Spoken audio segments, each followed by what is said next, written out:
আজ আমি আপনাদের সাথে শেয়ার করব ময়দা চিনি দিয়ে একদম রসালো এবং মুচমুচে বিহারের বিখ্যাত খাজা, যেটা বানানো খুবই সহজ। একবার যদি আপনারা বাড়িতে বানান দোকান থেকে কিনে খেতে ইচ্ছা করবে না। তাই বন্ধুরা, ভিডিওটা স্কিপ না করে শেষ পর্যন্ত দেখার জন্য আপনাদের কাছে অনুরোধ রইল। আর আপনি যদি এই চ্যানেলে নতুন বন্ধু থাকেন অবশ্যই চ্যানেলটি সাবস্ক্রাইব করে সাথে থাকবেন। খুবই রসালো এবং মুচমুচে খাজা বানানোর জন্য একটা পাত্রের মধ্যে নিয়ে নিচ্ছি এক বাটি ময়দা। আমি এখানে 250 গ্রাম মতো ময়দা নিয়ে নিয়েছি।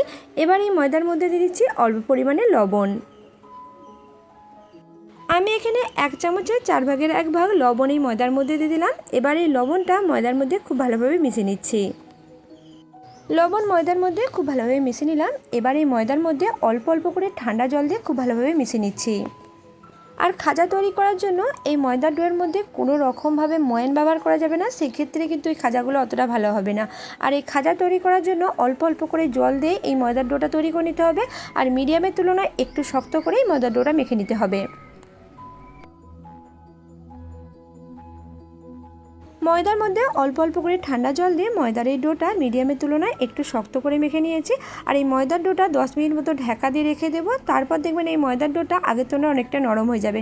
সেই জন্য ময়দার ডোটা মিডিয়ামের তুলনায় একটু শক্ত করে মেখে নেওয়াই ভালো। এবার এই ময়দার ডোয়ের মধ্যে অল্প পরিমাণে সাদা তেল দিয়ে দিচ্ছি। আর তেলটা ময়দার ডোয়ের মধ্যে চারপাশটা খুব ভালোভাবে লাগিয়ে নিচ্ছি। এবার একটা ঢাকনা দিয়ে ঢেকে এটা 10 মিনিট মতো রেস্টে রেখে দেবো।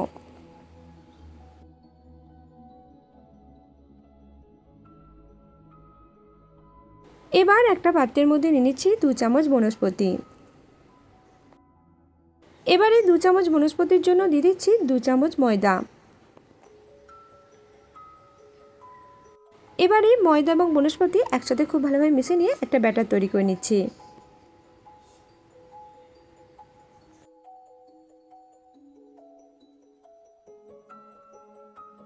ময়দা আর বনস্পতি একসাথে খুব ভালোভাবে মিশিয়ে নিচ্ছি। তারপর দেখুন খুব সুন্দরভাবে একটা ঘন ব্যাটার তৈরি হয়ে গেছে। তো খাজা বানানোর জন্য এবার এই ব্যাটারটা এক সাইডে রেখে দিচ্ছি। এবার কড়াইয়ের মধ্যে দিয়ে দিচ্ছি 1 বাটি জল। আর তারই সাথে দিয়ে দিচ্ছি ওই বাটির মাপ করে 1 বাটি চিনি। এরই সাথে এর মধ্যে দিয়ে দিচ্ছি 4টে থেঁতো করা এলাচ। এবার এই চিনিটা জলের মধ্যে খুব ভালোভাবে মিশিয়ে নিচ্ছি।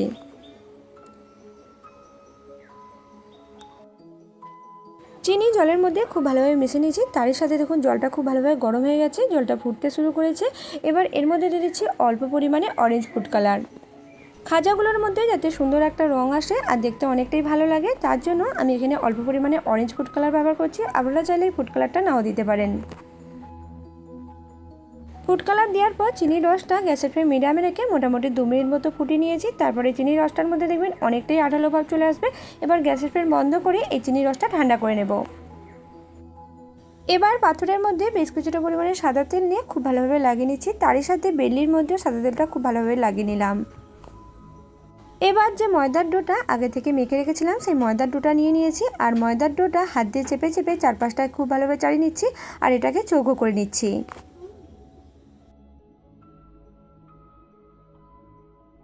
ময়দার ডো হালকা করে চাপ দিয়ে দিয়ে মোটামুটি অনেকটাই চৌকো করে নিয়েছি। এবার এই চৌকো অংশের নিচের সাইডটা বেলনি দিয়ে মোটামুটি মিডিয়াম করে বেলে নিচ্ছি।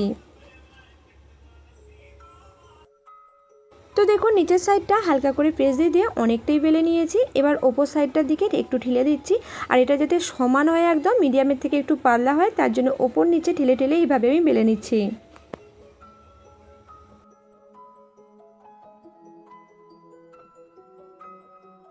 তো দেখুন হালকা করে প্রেস দিয়ে দিয়ে অর্ধেকের বেশি চৌকো অংশ ওপর নিচে করে মিডিয়ামের তুলনায় একটু পাতলা করে বেলে নিয়েছি।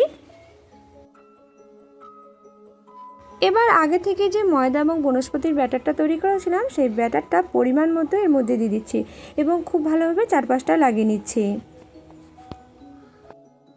পরিমাণ মতো ময়দার ব্যাটার দিয়ে খুব ভালোভাবে চারপাশটা লাগিয়ে নিয়েছি। এবার এটাকে আস্তে আস্তে খুব ভালোভাবে মুড়ে নিচ্ছি। আর এটা মুড়ে নেওয়ার সময় বা রোল করে নেওয়ার সময় হালকা করে চেপে চেপে মুড়ে নিচ্ছি, যাতে কোনো রকমভাবে ভেতরে ফাঁপা না থেকে যায়।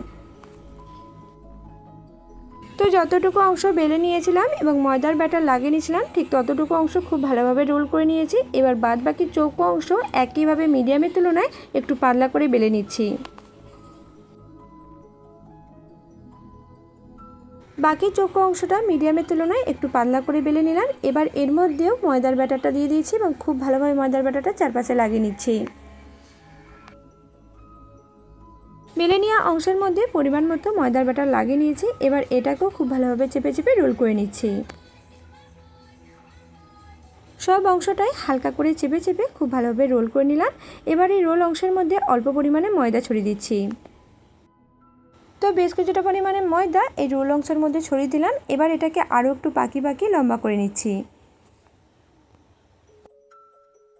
রোল অংশটা হালকা করে চেপে চেপে এবং পাক দিয়ে দিয়ে আরও একটু লম্বা করে নিয়েছি। এবার ছুরি দিয়ে এটা সাইজ মতো করে কেটে নিচ্ছি।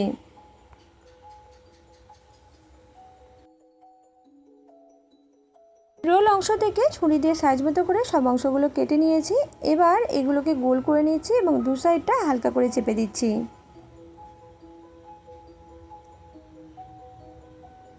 বেশ কিছু হালকা করে চেপে চেপে গোল করে নিয়েছি। এবার এগুলো যাতে ভাজার সময় এবং বেলার সময় কোনো রকমভাবে খুলে না যায় তার জন্য এক সাইডটা এইভাবে মুড়ে নিতে পারেন এবং হালকা করে চাপ দিয়ে এভাবে গোল করে নিতে পারেন।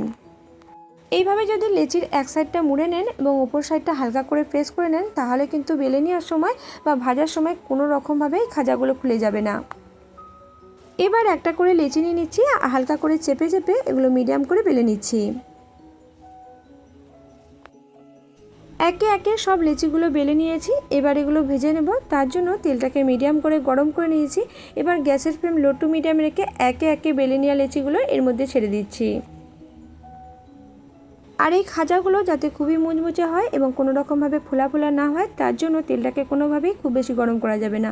মোটামুটি মিডিয়াম করে তেলটা গরম হবে। তারপর গ্যাসের ফ্লেম মিডিয়াম টু লোতে রেখে এটা 1 মিনিট মতো ভেজে নিচ্ছি।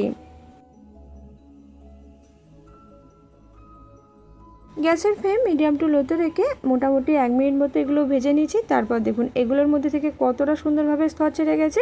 এবার গ্যাসের ফ্লেম মিডিয়ামে রেখে মোটামুটি এগুলো 2 মিনিট মতো উল্টে পাল্টে ভেজে নিচ্ছি।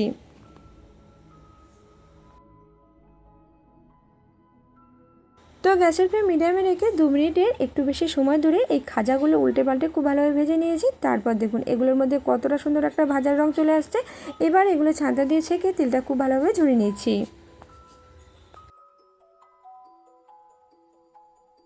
একইভাবে বাদবাকি খাজাগুলো গরম তেলের মধ্যে খুব ভালোভাবে ভেজে নিয়েছি। আর এই খাজাগুলো দেখুন কতটা সুন্দর হয়েছে, প্রতিটা স্তর কিন্তু খুব ভালোভাবে বোঝা যাচ্ছে। এবার আগে থেকে যে চিনি শিরাটা তৈরি করে রাখছিলাম সেই চিনি শিরাটা এই সময় খুব ভালোভাবে ঠান্ডা হয়ে গেছে। এবার বেশ কিছু খাজা এই চিনি শিরার মধ্যে দিয়ে দিচ্ছি এবং খুব ভালোভাবে চিনি শিরার মধ্যে ডুবিয়ে নিচ্ছি।